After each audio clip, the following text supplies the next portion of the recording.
Bonjour, good morning. Je m'appelle Michael Messenger, suis le... Hi, I'm Michael Messenger, President of World Vision. And I'm also pleased to be representing the CanWatch board today.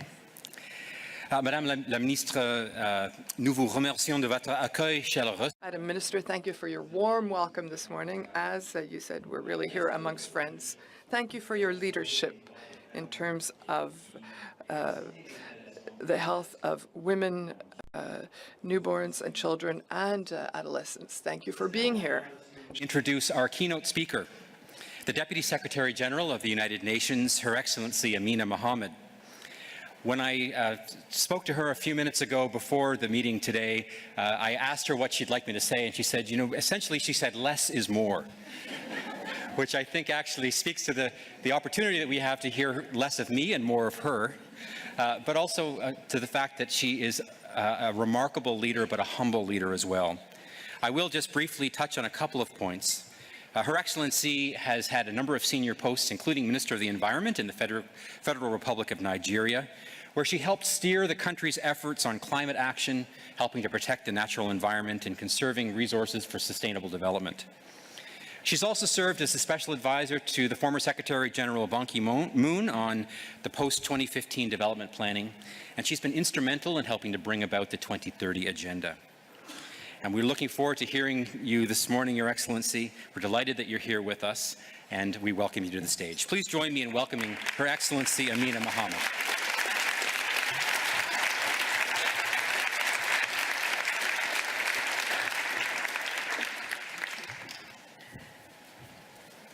Great. Thank you very much. Your Excellency, Honourable Minister Marie-Claude Bibeau, it's been a real pleasure first to meet with you this morning and have those discussions and then hear them translated in your speech of all the things that we have to do. So we are truly challenged but also inspired to move from what we say to what needs to be done at the country level. Distinguished host organizations, excellencies, I know we have some parliamentarians, but especially welcome to our young people here, adolescents and leaders, ladies and gentlemen. I'd like to thank the partnership that has put this conference together. From starting local, you went global, and not the other way around, which was really amazing because the foundation is solid. And it really does need to be about what we do locally, having got together with the whole world and produced frameworks that have told us what we need to do to make a more peaceful and prosperous world for everyone. There are over 1.2 billion adolescents in the world today. It's a huge number, the largest cohort that we've known. And they are truly the global future. And what is really good about today is that we are speaking with you and looking to shape the pathway to implementing the ambitions and aspirations that we've put before us. The decisions and actions that we do take today will determine whether we have those ambitions languish or thrive. Yesterday, I spent the best part of an hour at the Security Council and speaking about gender-based violence in conflict. And my real concern was that, oh dear, for years we have been talking about gender-based violence in domestic situations. And now all that's happened is that we've not addressed the root causes, and they are now visiting every context that we see in the most terrible and atrocious ways. So in a sense, we are at a crossroad in human history. Governments have made a solemn pledge to work together in partnership for peace, for prosperity, opportunity, and dignity, all on a really healthy planet. This is the aim of the 2030 Agenda, of which I was very proud to be a part of, and what produced the 17 Sustainable Goals. They contain a promise of leaving no one behind, and in every case, one should ask the question, who that no one is. I'm therefore really happy to be with you today to speak about the transformative power of promoting adolescent health and well-being. We need to deliver a demographic dividend that will energize economies, lift standards of living, and provide a more peaceful and sustainable future.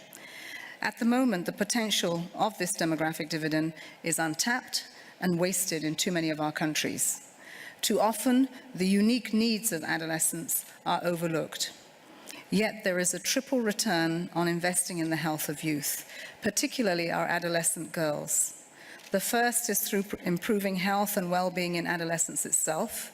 the second through lasting impacts on adult health, and the third through the intergenerational transmission of health potential to their children. These health gains, in turn, can deliver enormous social, demographic, and economic benefits. In 2015, the United Nations launched the Every Woman, Every Child global strategy for women's, children's, and adolescents' health in support of the Sustainable Development Goals. The first edition of Every Woman, Every Child did so well that we had the traction to do more. But I will say that the work of that group to define the place for adolescent girls, but also for the work of people like Princess Sarah, who really reminded us that the context of the humanitarian setting is even more important for leaving many, many girls behind. And so we thank you for that. I think this second edition is really responsive and about our times and what we need to do in the next few years. It recognizes adolescents as a key constituency and highlights the needs to ensure that they're not only well, but also empowered. And I think that second word of empowerment we need to define differently and explain how that happens, not just in our policies, but in the investments that we make, both locally and the international support that we get. There are, of course, sound public health reasons for this increased attention to adolescents. While global mortality is not as high for adolescents as for infants and young children, it is neither negligible nor declining as rapidly. More than 3,000 adolescents die every day, mostly from preventable or treatable causes, and that really is unacceptable. Road traffic injuries are the leading cause of death, and probably the most unlikely conversation that we have when we sit down to address adolescent issues. Our other main causes include HIV, suicide, respiratory infections, and violence. Half of all mental health disorders in adulthood start by the age of 14, but most cases are undetected and untreated and continue to live in the shadows. It is essential that adolescent health gets the attention and resources that it deserves. Every year, some 16 million girls aged between 15 and 19 give birth mostly in low and middle-income countries. A further 1 million give birth under the age of 15. Complications during pregnancy and childbirth are the second leading cause of death for adolescent girls aged 15 to 19. As the global health community prepares for the Family Planning Summit in July, it is essential that we emphasize that the ability to choose the timing, spacing, and number of children is a human right. It's a woman's right. This applies as much to adolescents as it does to adult women. If all women and girls were able to make informed and voluntary decisions about issues that affect their lives, we could break deeply entrenched patterns of poverty and exclusion. Ladies and gentlemen, a framework for accelerated action for health of adolescents that is going to be launched during this conference points out that adolescents are unique in the risks that they face. Adolescents are the population group that has seen the smallest drop in mortality since 2000. They have rising mortality from AIDS, despite the overall number of AIDS-related deaths being in the decline. So we see the success of HIV and AIDS, but actually, once we start to break down the data to see who's been left behind, then the cohort of adolescents is very high on that list. As we have seen, the risk in pregnancy are markedly higher, while access to life-saving preventive interventions, including contraception, is so much lower. Adolescents report poorer satisfaction with healthcare services they receive compared with adults and face greater costs and other barriers to accessing the health care that they need. And while they have the capacity for decision-making, they often face policies that unnecessarily restrict their exercise of their rights. And all of this is absolutely unacceptable. We should have a zero tolerance for that. We need healthy, educated, and empowered adolescents who can achieve their own full potential and their aspirations. Healthy and empowered adolescents will have more chances to complete an education and benefit from professional opportunities, thus creating a virtuous cycle with a profound impact on families, on communities, and nations. And this is why we believe we must scale up our efforts to boost nutrition, quality education, access to health, and empowerment. We can achieve this through strong proven partnerships. We don't have to start again. We can see that today is proof of a solid partnership that is not only growing, but is becoming strengthened in its voice, not just at the international level, but at the global level. And here, every woman, every child, and adolescent is key. It's only by working together that we will achieve lasting and impactful results. And we see that as women. At the community level, when women come together, they go so much further. When men come together, there's one direction. It never is this way, it's that way. And so the power of that partnership, the power to invest in the other half, will ensure that we really are like this. We have a direction, but we take everyone with us. And that really is the power of adolescents and women. Adolescents, we know, are change makers of today and the leaders, we say, of tomorrow. But as I read this piece, I thought, no, scrub out tomorrow. You're leaders today because you made the ambitions of this conference happen today, not tomorrow. So we respect that.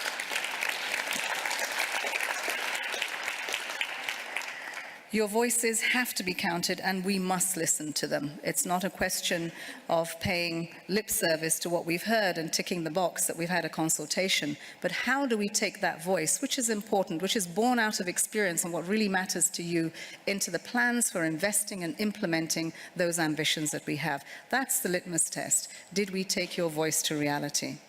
And we know that that will lay foundations for a more prosperous, equitable, and sustainable future. And the big word there is sustainable, terribly unattractive, but it is one that says that tomorrow we will be just putting another building block and another one until we build that home and that house that is for all. For this equation to work, we also need evidence. Decision makers need disaggregated and reliable data to help them deal with the unique issues adolescents are facing. We talk about the figures that you've heard me speak to today, but where are they? How can we invest more strategically? How can we actually target those communities, those adolescents that we need to find results in their lives? And often we really don't know where they are. It's one big figure. So disaggregation, using technology, the data revolution must happen in everyone's life. And we need to address many of these difficult issues and challenges. Ensuring empowerment, health, and well-being requires meaningful engagement, multi-sectoral approaches, innovative partnerships, and targeted investments that account for a broad range of social determinants and health-enhancing sectors. Now, that sounds very you and ease, but in a sense, what we're saying is that the situations are so complex, and we need to pull those threads together and to put them into a tapestry that really does represent that adolescents are at the center, and there is a bright future, and that they are contributing to that in a very meaningful way. But it is complex. Many of the contexts that we deal in are not straightforward. Many grey areas that politicians and policymakers haven't yet understood how to bridge those gaps when they are happening in a very real way on the ground and in people's lives. So investments, programming, and evidence that continue to lag behind are going to be critical and unique at this stage of development. Efforts today still remain fragmented. As we are a partnership in this room, this is not the norm. By the time you come down to the country level, you will find that it is so much more fragmented, and we need to be able to come together to make the difference. 1 year into the implementation of Every Woman, Every Child's global strategy and the SDGs, it is critical that partners come together in a more cohesive way to support national efforts. And again, national efforts that require integration, but also local level response. And I'd like specifically now to thank the Government of Canada for their commitment to adolescents' health and well-being, particularly through the empowerment lens. And this is really what we need for sustainability. But we must also see adolescents beyond the vulnerabilities, and that's what we've spoken about today. They can build resilience in all its ramifications. They are definitely agents of peace. They're often the seeds of innovation, making fantastic innovators. So let's engage and empower adolescents to create the future they want. They know no borders. Those borders are mostly created by my generation, and we continue to struggle with them. But with adolescents today, with ease they go across borders. And we want to make sure that those barriers are down and those borders and opportunities are maximized. So adolescence, I would believe, is a key time for change. Young people certainly being influenced by their cultural norms and shifting societies. For the first time, I believe, in many of your lives, and you'll tell us that, you start to make independent choices, including whether or not to engage in potentially harmful practices. As a mother of 6, I know all of this too well. I've managed to get 5 through adolescence and just 1 more to go. And as I said to him the other day, I think you need to go to China, to university. He gave me a long litany of why he was not going to China. But that's a choice he would like to make, and I've now got to convince him that that's really the best place to go, because there's a future on that horizon. And what I want is for him not to see the borders, but to see the whole world as one. And the part of it that he chooses not to go to should probably be the place he should go to. Come back and tell us about those experiences. Anyway, as you can see from my conversation, it's still a work in progress. I'm trying. But I know that the choices can be influenced. Our health-related behaviors that begin or are consolidated during adolescence have impact later in life. Many of the choices, I go back to my son. He shares a room with a young Chinese boy, and I keep saying, look at this clever boy, he's working 24/7, you're getting such lousy results, and he's what is happening? Nothing is, you're not catching anything. There's no virus for intelligence being passed here. But he then comes back to me very quickly and he says, but you don't know how that A was nurtured, and you would never do the things that his parents do to him, to me, in order to get those A's. And by the time he started to talk about that, honestly, I'd never do that to my son. And there are some practices which we take for granted as one of nurturing young people for their choices against those that are really put in a straitjacket to get those A's. And I appreciated that I found that he shared with me something that was very personal between him and his roommate, and I'm sharing this with you today because regardless of where we take those cultures, they practice in any context. They are very strong. And so to break those cultural norms down that do harm to our children in that formative age is very, very important. Needless to say, that young friend of his is also in the group that says, no, please don't go to China. So I don't know what that's about, but he's going to China. Today, adolescents have unparalleled access for information, and I think we need to capitalize on this. There's a good side to it, there's a not so good side to it. Our response to adolescent well-being needs to be integrative and it needs to be innovative. And we certainly can't work in silos. We have to work across them. As I said, the complexities will force us to do that. And adolescents have to be part of our response, and I hope that having you in the room today will underscore how important it is to have you in that response at the local level. To be really effective, development discussions must include your voices that shape those solutions. You need not to ask us how. What we have put are frameworks out there, and the how is with the skill sets that you have. When people talk about the experience in this room, I would say also the brain trust in this room from that has received quality education. And so the tools to deal with the frameworks that we've put out there are in your hands. And so get on with it. Don't wait for government. Don't wait for me to tell you how, because I didn't when I was an adolescent. I believe that this SDG generation will help us achieve a more just, peaceful, and sustainable future for all. It goes beyond the goals. People often ask me which of those goals are my favorite, and I'll just tell them they're like my kids. Each and every one of them is special, but together they are absolutely amazing. So get behind them and see that whatever goal you choose as a mandate or as a passion or a commitment to do, see yourself as a docking station for the other 16. Maybe you take 3, see yourself as a docking station for all the others, because together they really will get impact at scale, not in 1 or 2 lives, but in lives that will not leave anyone behind. We took 4 years to develop this framework, and we did do it in consultation. It is owned by countries, and I believe by many youth around the world and adolescents. So I really hope that you will pick it up and run with it. Again, I'd like to commend the organizers of this conference, because this really is an important global issue. I will take it back with me today as I walk into other meetings and we try to reform the United Nations to be fit for purpose.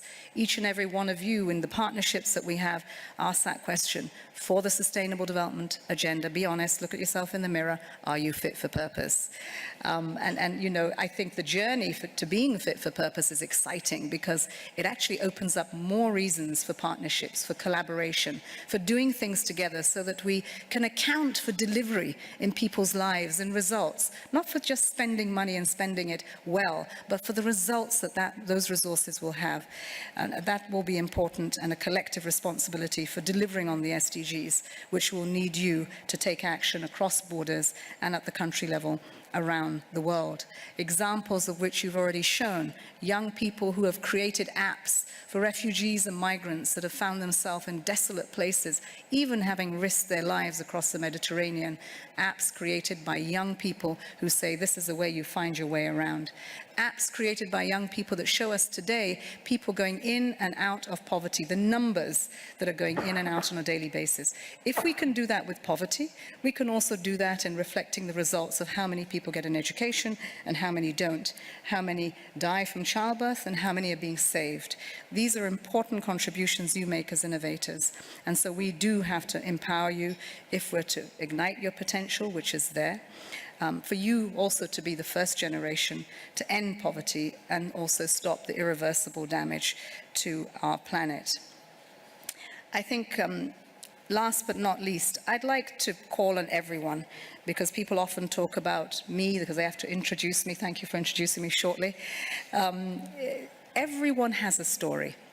And that's what connects us. One piece or another will do that. The path and journey that you have and you use in your life, take each one of those milestones and make the very most of them.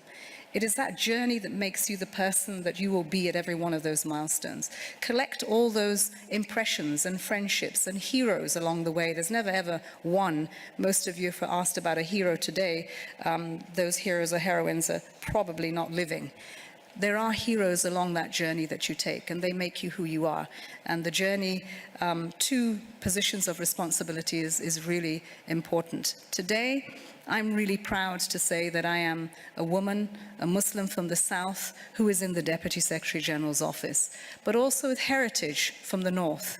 And I have many, many stories that I can share about the impact of gender-based violence in my life, of 6 children and being a single mother. Many stories that I can bring to these journeys. And I think that you too have those stories. Share them, use them. They help others out of the very dark holes that they may be in, or the lights at the end of the tunnel that they cannot see. Incumbent upon me today is that as I left Nigeria to this job, proud and humble to be chosen, but I struggled to leave the faces behind all those numbers that I know I was making a difference in the Niger Delta, in the Northeast where Boko Haram was. So incumbent upon me is to make me, being a woman in the Deputy Secretary General's office, count. What can I do for women outside there? How can I connect from the 38th floor of the United Nations to that local level? And this is one level that we've come to today, but there are so many more other levels in Canada and around the world. But to do that, I will need your help. To do that, we need the help of Canada, who has got so many fantastic initiatives, but also has to lead in bringing the financial resources to the table to make that happen. All the adolescents that are in this room, connecting with your colleagues and your what will be friends and partners in the success of this agenda at the local level. So I really just, as I say, call to action. Let's, as Nike says, just do it. Enough of the talk and more with the action. Thank you very much.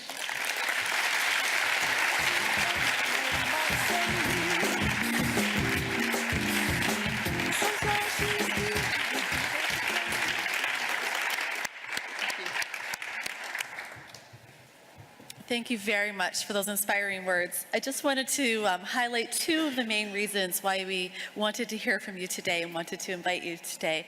The first is because I wanted my colleagues, like myself, to hear your inspiring messages about how we can work together to achieve the Sustainable Development Goals. So thank you for sharing your vision about the path and the way we will chart ourselves forward. Secondly, I wanted to introduce you and show you the team, the powerful team of collaborative Canadians who are working together, and we're standing at the ready to work with you to achieve the Sustainable Development Goals.